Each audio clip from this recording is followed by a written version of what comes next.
नमस्कार। मैं doctor Swapnil Gautam.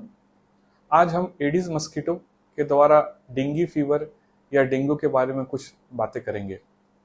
Dengue एक प्रकार का वायरल इन्फेक्शन है जो एडिस मस्कीटो के द्वारा संक्रमित होता है। एडिस मस्कीटो हमारे घर के आसपास ही पनपते हैं। डेंगू फीवर के कुछ प्रमुख लक्षण हैं और ये बीमारी 3 स्टेजों में जनरली आगे आगे बढ़ती है।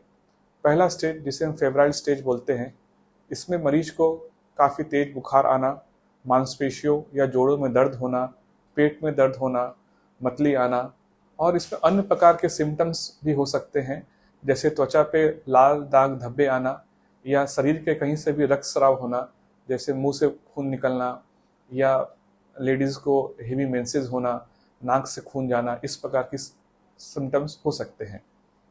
इसके बाद कुछ पेशेंट ऐसे हैं जो क्रिटिकल फेज में जाते हैं, जो 2 से 3 दिन तक रहता है।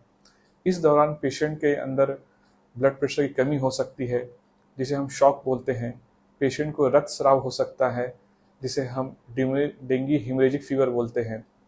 जनरली ये जो क्रिटिकल फेज है 2 से 3 दिन तक ही रहता है। जनरली इसे हम क्रिटिकल फेज बोलते हैं और पेशेंट को अगर अच्छा केयर मिल जाए इस टाइम पे तो पेशेंट जनरली इम्प्रूव और अच्छा हो जाता है। इसके बाद हम तीसरे फेज पे आते हैं, जिसे हम रिकवरी फेज बोलते हैं। ये आमतौर पे 2 से 4 दिन तक का होता है।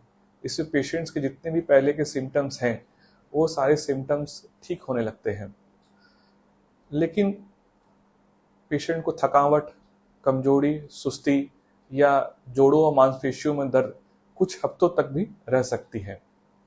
गौर देने की बात यह है कि कुछ ऐसे सिम्टम्स हैं, कुछ ऐसे लक्षण हैं जो एक तरह का रेड फ्लैग साइंस बोलते हैं।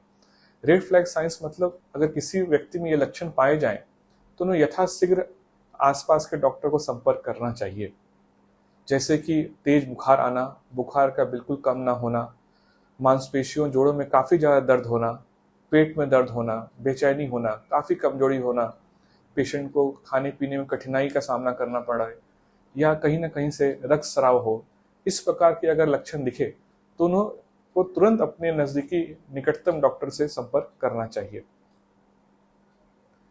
अब हम बात करेंगे कि डेंगू के डायग्नोसिस हम कैसे कर सकते हैं। डेंगू में नॉर्मल ब्लड टेस्ट में आपका जो WBC काउंट है वो कम रहता है, प्लेटलेट्स भी कम होते हैं और लीवर पे भी सूजन आने की संभावना होती है, जो रिपोर्ट में दिखता है। अगर बहुत एडवांस स्टेज ऑफ डेंगू रहा तो बाकी चीज़ों पे भी असर हो सकता है, जैसे किडनी की रिपोर्ट्स पे। डेंगू डायग्नोसिस करने के लिए स्पेसिफिक इन्वेस्टिगेशंस उपलब्ध हैं, बट गौर करने की बात है कि हम कौन से स्टेज में कौन सा इन्वेस्टिगेशंस कर रहे हैं। बीमारी के शुरू के 5 से 7 दिन में PCR टेस्ट पॉजिटिव रहता है, उसके बाद वो टेस्ट पॉजिटिव नहीं रहता है। उसी प्रकार से डेंगू NS1, जिसे हम नॉन स्ट्रक्चरल प्रोटीन बोलते हैं, वो भी शुरू के 5 से 7 दिन तक ही पॉजिटिव रहता है। उसके बाद IgM एंटीबॉडी बनती है डेंगू के अगेंस्ट, जो 4 से 5 दिन बाद बनना चालू होने लगता है, जो हम ब्लड टेस्ट में 5 से 7 दिन के बाद दिखना चालू हो जाता है। बट गौर करने की बात यह है कि ये IgM डेंगू टेस्ट जो है ऑलमोस्ट 3 महीने तक पॉजिटिव आ सकता है।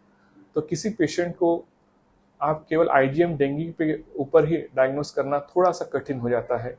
अपने को पेशेंट्स के सिम्टम्स को मद्देनजर रखते हुए टेस्ट को एडवाइस करना चाहिए।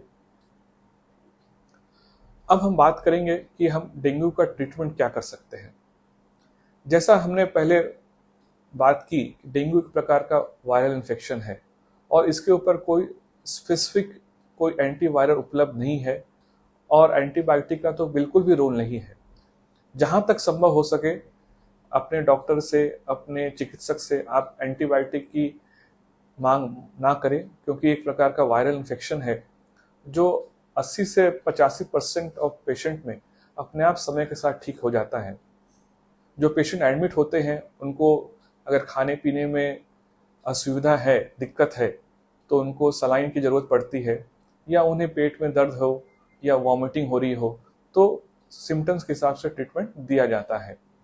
अगर किसी पेशेंट का प्लेटलेट बहुत कम हो गया हो, 5000 से भी कम चला गया हो या उसे कोई ब्लीडिंग हो रही हो, तो ही प्लेटलेट देना चाहिए।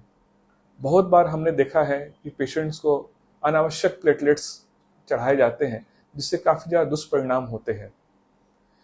पेशेंट्स को भी प्लेटलेट्स के लिए काफ़ी ज़्यादा परेशान होने की ज़रूरत नहीं है, क्योंकि जैसे जैसे बीमारी ठीक होती है वैसे वैसे प्लेटलेट्स अपने आप बढ़ने लगते हैं। तो सबसे इम्पॉर्टेंट बात यह है कि आपको यथाशीघ्र अपने निकटतम स्पेशलिस्ट डॉक्टर से संपर्क करके ट्रीटमेंट इसके ऊपर चालू करनी चाहिए। हर पेशेंट को एडमिट होने की आवश्यकता नहीं है। 80% से ज़्यादा पेशेंट्स एक आउट पेशेंट डिपार्टमेंट में दिखा के भी ठीक हो सकते हैं। अब हम बात करेंगे कि ये डेंगू इन्फेक्शन से कैसे बच सकते हैं। जैसा कि हमने देखा, डेंगू एक एडिस मस्कीटो द्वारा फैली जाती है, और ये मच्छर हमारे घर के आसपास ही पनपते हैं और जनरली ये दिन में ही काटते हैं। और घर के अंदर अगर कहीं पे पानी जमा हो रहा है, साफ सुथरा पानी जमा हो रहा है, जो खासकर बारिश के दिनों में काफ़ी होता है, तो हमें वो संभावनाओं को खारिज करनी चाहिए। पुराने पड़े हुए फ्लावर पॉट्स हो गए, गमले हो गए, कुछ फैंसी डेकोरेटिव आइटम्स हो गए, कंटेनर पड़े हुए हैं, या कुछ टायर्स हैं, इन सब जगहों पे पानी को अपने को जमा नहीं होना चाहिए और फ्रिक्वेंटली अपने को इस पानी को खाली करके रखना चाहिए इन जगहों पे से। हम अगर घर से बाहर निकले तो लंबे आस्तीन का शर्ट पहनना चाहिए, पैंट्स पहनने चाहिए, और हम कपड़ों के ऊपर भी रिपेलेंट्स लगा सकते हैं जो हमें मच्छर से काटने से बचाते हैं। हम हाथ पाँव में भी रिपेलेंट्स लगा सकते हैं, और ये रिपेलेंट्स बिल्कुल भी सेफ हैं और बाजार में आसानी से उपलब्ध है। इसके अलावा घर के अंदर हम मॉस्किटो नेट का इस्तेमाल करना चाहिए। दरवाज़ों पे, खिड़कियों पे मॉस्किटो नेट्स के अलावा मॉस्किटो स्क्रीन्स आते हैं, उनका इस्तेमाल करना चाहिए। इससे क्या होगा कि हम मच्छर को घर के अंदर आने ही नहीं देंगे, हम उनको उधर ही रोक लेंगे। अभी जब हम इस रिकॉर्डिंग कर रहे हैं उस दौरान इस डेंगू इन्फेक्शन के ऊपर काफ़ी रिसर्च चल रहा है। हो सकता है कुछ सालों के बाद हमें डेंगू वायरस का वैक्सीन भी मिल जाए। तब तक के लिए हम जरूरी है कि बचाव करें, और अगर लक्षण दिखते हैं तो यथाशीघ्र अपने निकटतम स्पेशलिस्ट डॉक्टर से संपर्क करें। धन्यवाद।